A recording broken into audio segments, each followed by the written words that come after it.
तो ये एक कोशिश ज़रूर है अब्बास अंसारी की तरफ से। अपील मूव की गई है, जो हमें पता है सुप्रीम कोर्ट में छुट्टी चल रही है, वेकेशन बेंच को अप्रोच किया गया है, तो वेकेशन बेंच इस पैरोल अपील को स्वीकार करती है या नहीं, ये अभी देखना होगा।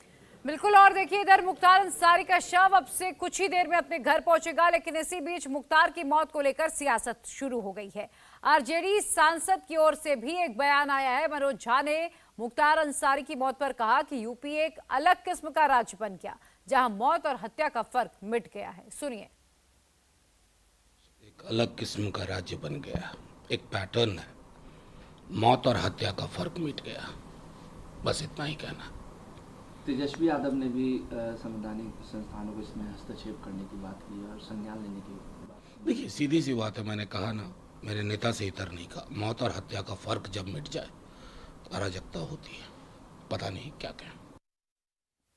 और देखिए, विपक्ष के नेता लगातार मुख्तार के परिवार के पक्ष में ही नजर आ रहे हैं। समाजवादी पार्टी के नेता शिवपाल सिंह यादव ने कहा कि मुख्तार अंसारी के परिवार को आजादी की लड़ाई में योगदान उनके परिवार ने दिया और ऐसे में उनकी जिस तरह से मौत हुई है उसकी जांच होनी चाहिए। देखिए, वैसे तो इस परिवार से हमारे राजनीतिक संबंध रहे हैं और कई बार के ये विधायक रहे हैं, तो देखिए इनकी मौत संदेह में है, तो न्यायपालिका को तुरंत इस पे ले लेना चाहिए। अभी इससे पहले भी उन्होंने संदेह किया था कि जो है मेरी हत्या हो सकती है इस तरीके का, तो उस पर क्या कहना चाहेंगे? देखिए, कई बार वो कह चुके, तो इसीलिए तो संदेह के घेरे में है। बच्चे का कहना है कि उनको जहर दिया गया है, तो जब संदेह में है, मौत तो संदेह में है, तो न्यायपालिका को तुरंत संज्ञान में ले लेना चाहिए। तो देखिए, शिवपाल यादव भी कह रहे हैं कि न्यायपालिका को स्वतः संज्ञान लेना चाहिए, जांच की मांग जो परिवार कर रहा है उसे मान लेना चाहिए। हालांकि योगी आदित्यनाथ ने इस पूरे मामले की न्यायिक जांच के आदेश भी दिए हैं। मेरे सहयोगी पवन लगातार जुड़े हुए हैं। पवन, अब किस तरह से हलचल बढ़ गई है? पुलिस के कौन कौन से आला अधिकारी वहां पर मौजूद हैं? क्या तैयारियां फिलहाल प्रशासन इस वक्त कर रहा है? क्योंकि बताया जा रहा है अब किसी भी वक्त मुख्तार का शव वहां पर पहुंच सकता है। बिल्कुल, आईजी रेंज इस वक्त मौजूद हैं। अनुमान लगाया जा रहा है कि अगले 10 से 15 मिनट अब सबको इंतज़ार उसी लम्हे का है। अगर मेरे कैमरामैन दिखा पाएँ तो यहाँ भीड़ लगातार बेताब है, देखने के लिए इंतज़ार कर रही है। सामने अगर देखेंगे तो पूरी स्ट्रीट पे लाइट्स लगा दी गई हैं, ये रात के लिए इंतज़ाम किए गए हैं। यहाँ पुलिस, अगर मेरे सहयोगी इधर आएंगे तो आपके लिए, हमारे लिए दिखाना आसान हो जाएगा। यहाँ अगर आप देखेंगे तो भारी संख्या में पुलिस को तैनात कर दिया गया है, पीएसी के ये जवान। और देखिए, पुलिस ने बैरिकेडिंग्स लगा दी है, इससे आगे जाने की इजाजत किसी को भी नहीं दी गई है। लेकिन जो हम आपको ताजा तस्वीरें दिखा रहे हैं, आप समझ सकते हैं भारी सुरक्षा बलों की तैनाती का मतलब क्या है। मुख्तार अंसारी आज भले ही मिट्टी में मिल गया हो, जिस तरह से अपराधियों को लेकर योगी आदित्यनाथ की नीति जीरो टॉलरेंस की रही है, आज मुख्तार अंसारी मिट्टी में भले ही मिल गया, लेकिन उसके आतंक का, उसके खौफ का नाम इतना बड़ा था कि पूरे उत्तर प्रदेश को अलर्ट पर रखना पड़ा है। अब आपको एक ऐसे पुलिस वाले की बात सुनाते हैं जिसने उत्तर प्रदेश का डीजीपी बनने के बाद सबसे पहले माफिया की सूची तैयार की। मुख्तार अंसारी, उसके गैंग का नाम इसमें सबसे ऊपर रहा करता था। हम बात कर रहे हैं उत्तर प्रदेश के पूर्व डीजीपी प्रकाश सिंह की। प्रकाश सिंह ने बताया कि मुख्तार भले ही माफिया था, लेकिन गिरफ्तारी का डर उसे भी खूब था और इसी डर से वो फरार भी हुआ था। डीजीपी थे उत्तर प्रदेश के, तो आपने उसका पूरा घटनाक्रम देखा है कि किस तरीके से उसने बाहुबल के सहारे माफिया बनने तक का सफर तय किया। आपके संस्मरण किस तरीके से रहे हैं?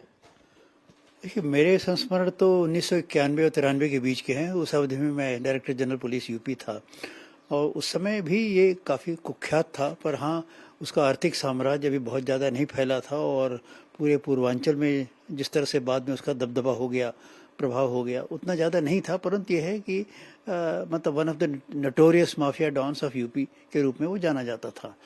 तो वास्तविकता तो यह है कि उत्तर प्रदेश में पहली बार अगर माफिया के विरुद्ध कोई सघन और प्रभावी अभियान चला था तो वो मेरे कार्यकाल में ही चला था। बीजेपी की सरकार थी और उन्होंने मुझे छूट दे रखी थी कि आप अपराधियों के विरुद्ध जो कार्रवाई ठीक समझते हो करिए। तो मैंने एक प्लान बनाया था, उसके तहत जितने माफिया डॉन थे यूपी में सबके खिलाफ कार्रवाई हुई और कुछ कार्रवाई सफल रही, कुछ कार्रवाई दबाव के रूप में रह गई और कुछ लोगों के विरुद्ध जितना कार्रवाई मैं करना चाहता था नहीं कर पाया था। उसमें मतलब 2 आदमी जो थोड़ा बच गए थे मेरे अभियान में, वो थे एक तो मुख्तार अंसारी और एक डीपी यादव थे। मुख्तार अंसारी बच इसलिए गया क्योंकि वो भाग गया, अपना कार्य क्षेत्र छोड़ के भाग गया। उसके मन में दहशत थी कि यूपी पुलिस हमारा पता नहीं क्या कर देगी, तो इसलिए अपना घर छोड़ के भाग गया था और उसका कहीं अता पता नहीं था। परंतु बाद में मेरे हटने के बाद फिर वो राजनीतिक समीकरण बदले। उत्तर प्रदेश में समाजवादी पार्टी की हुकूमत आई, फिर बहुजन समाज पार्टी की हुकूमत आई वगैरह वगैरह। वो तो बात का इतिहास है। और उस दौरान इनको राजनीतिक संरक्षण मिला और उस संरक्षण में ये बार बार 5 बार शायद एमएलए हुए और पूर्वांचल में उन्होंने अपना एक तरह से आर्थिक साम्राज्य फैला लिया। कोई भी बड़ा ठेका हो, क्या वो सैंड माइंस का हो, क्या वो फिशरीज का हो, कहीं भी हो, ठेका या तो मुख्तार अंसारी को जाएगा या उसके किसी गुर्गे को जाएगा, उसके गैंग के किसी सदस्य को मिलेगा। चूंकि अगर बात करें तो 1988 में उसके खिलाफ पहला मुकदमा दर्ज हुआ था, तो जब आप डीजीपी बने तो आपने किन किन मुकदमों का संज्ञान लेते हुए मुख्तार पर कार्यवाही करने की सोची और कैसे प्लान बनाया था जिसके बाद मुख्तार को भूमिगत होना पड़ा?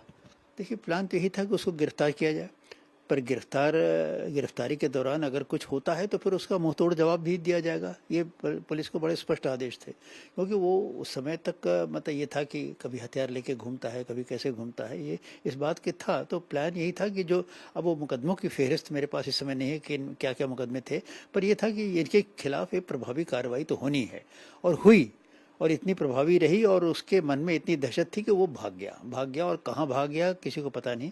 वरना तो मुख्तार अंसारी कहाँ रहता है वो तो सारी दुनिया को पता रहता था। और एक समय ऐसा भी आया मेरे बाद में जब मैंने सुना कि मतलब उन दिनों टोयोटा कॉलिस गाड़ियाँ चली थीं और बड़ी पॉपुलर थीं, तो करीब 6-7 गाड़ियों में वो चलता था आमतौर पे और हर गाड़ी का एक ही नंबर होता था, रजिस्ट्रेशन नंबर, और पुलिस में कभी ये हिम्मत नहीं थी कि उसकी गाड़ी का चालान कर सके। और उन गाड़ियों में वो रहता था, उसके समर्थक रहते थे और आपको जान के ताज्जुब होगा 10 से 15 आदमी पुलिस के भी होते थे। वो पुलिस के आदमी कैसे होंगे? अब वो क्या करता था, अपने नाम से, अपने भतीजे के नाम से, बेटे के नाम से, चचा के नाम से, जितने रिश्तेदार हैं सबके नाम से, सबकी जान का खतरा है, सैंक्शन करा लेता था सरकार से कि इनको अंगरक्षक चाहिए और पुलिसकर्मी सैंक्शन हो जाते थे तो सबको अपने पास रखता था। तो 10-12 जिस गिरोह के साथ 10-12 पुलिसकर्मी चलेंगे तो उसको तो सारी जनता यही समझेगी कि इस गिरोह को सरकार का पूरा संरक्षण और समर्थन प्राप्त है, इसलिए कहीं कोई उसके खिलाफ आवाज़ उठाने की हिम्मत नहीं करता था और वो अपने मनमाने ढंग से काम करता था। चूंकि उसके मुख्तार अंसारी के ऊपर राजनीतिक शह का भी आरोप लगा कि कई सारे नेताओं ने उसको राजनीतिक शह दिया, तो जब आपने कार्रवाई करने की सोची तो क्या कोई नेता आपको कार्रवाई के लिए रोकने के लिए दबाव आया? उस समय कोई दबाव नहीं था। मुझे बीजेपी की सरकार की तरफ से पूरी छूट थी कि आप प्रभावी ढंग से अपराधियों के विरुद्ध कार्रवाई कीजिए, ये मुझे निर्देश था। तो आपने प्रकाश सिंह की बात सुनी, वो बता रहे हैं कि मुख्तार अंसारी अपने काफिले की गाड़ियों के साथ निकला करता था और सभी की गाड़ियों का नंबर ही एक हुआ करता था 786, और किसी पुलिस वाले की इतनी हिम्मत नहीं थी कि मुख्तार की किसी भी गाड़ी का चालान काट थी। और मौजूदा सरकार का दबाव भी इस कदर था कि अगर किसी ने कार्रवाई कर भी दी है तो उसे सस्पेंड होना पड़ता था या अपनी नौकरी से हाथ धोना पड़ता था। पवन लगातार गाजीपुर से हमें ताजा हालात बता रहे हैं। पवन, अब क्या स्थिति, क्या हलचल बढ़ गई, कितना वक्त आपके सोर्सेज बता रहे हैं? और ये अभी किसी भी वक्त 5 से 10 आ सकते हैं, किसी भी वक्त 5 से 10 मिनट में आ सकते हैं। हमें बताया जा रहा है कि मोहम्मदाबाद के इलाके में ही हैं, वो 4-5 किलोमीटर का डिस्टेंस बताया जा रहा है, तो कभी भी पहुंच सकते हैं। अनुमान लगाया जा रहा था 1 से सवा बजे के बीच, 1 बज गया है, तो अभी 5-7-10 मिनट और शायद लग सकते हैं। एग्जैक्ट बताना हमारे लिए थोड़ा सा मुश्किल होगा। सब इंतज़ार कर रहे हैं, हम भी इंतज़ार कर रहे हैं। बहुत से लोग यहाँ लगातार बैठे हैं। अभी सबकी निगाहें इस सड़क पर हैं क्योंकि जितने भी आला अधिकारी हैं उनके वाहन इसी सड़क से आए हैं। आज अतिरिक्त लाइट्स लगाई गई हैं खंभों पर। दूर तक अगर आप देखेंगे तो आपको लाइट्स नजर आएंगी। ये तो देखिए वहां पर अतिरिक्त तैयारी आज पुलिस की ओर से भी की गई है। ये लाइव तस्वीरें देख लीजिए, जगह जगह चप्पे चप्पे पर पुलिस की तैनाती है। आज दिन भर मोहम्मदाबाद बंद रहा, गाजीपुर का बाजार भी बंद रहा, तमाम जो दुकानें हैं वो नहीं खोली गई। पुलिस किस तरह से अलर्ट है, पीएसी की 10 बटालियन का वहां पर मौजूद होना, आला अधिकारी पुलिस के खुद आईजी रेंज के अधिकारी वहां पर मौजूद हैं, तो आप अंदाजा लगा सकते हैं कि स्थिति को नियंत्रण में रखने के लिए पुलिस को भारी मशक्कत भी करनी पड़ रही है। और आपको बता दें कि हमारे सहयोगी लगातार ये जानकारी दे रहे हैं कि कल आज सुबह की अगर मैं बात करूं, जब मुख्तार अंसारी को सुपुर्दे खाक किया जाएगा तो 50,000 से लेकर 1 लाख लोगों की संख्या यहां पर हो सकती है। ये लाइव तस्वीरें देखिए, इस वक्त लोगों की निगाहें सड़क पर टिकी हुई हैं, उसी सड़क पर जहां से मुख्तार अंसारी को लाया जाएगा। 19 साल पहले मुख्तार अंसारी अपने घर से निकला था, आपको बता दें 19 सालों से जेल में है, और जब आज मुख्तार अंसारी अपने जन्मभूमि में वापस आ रहा है तो अब वो मिट्टी में मिल चुका है। योगी आदित्यनाथ जब कहते थे सदन के भीतर खड़े होकर कि माफियाओं को मिट्टी में मिला दूंगा, मिट्टी में मुख्तार अंसारी भी मिला। हालांकि इसमें देखिए नेचुरल डेथ की बात सामने आई, लेकिन परिवार सवाल खड़े कर रहा है। मुख्तार की मौत पर पॉलिटिक्स भी खूब हो रही है, विपक्षी पार्टियां सवाल उठा रही हैं। बीजेपी सांसद और यूपी के पूर्व डीजीपी बृजलाल ने इन पर जमकर निशाना साधा।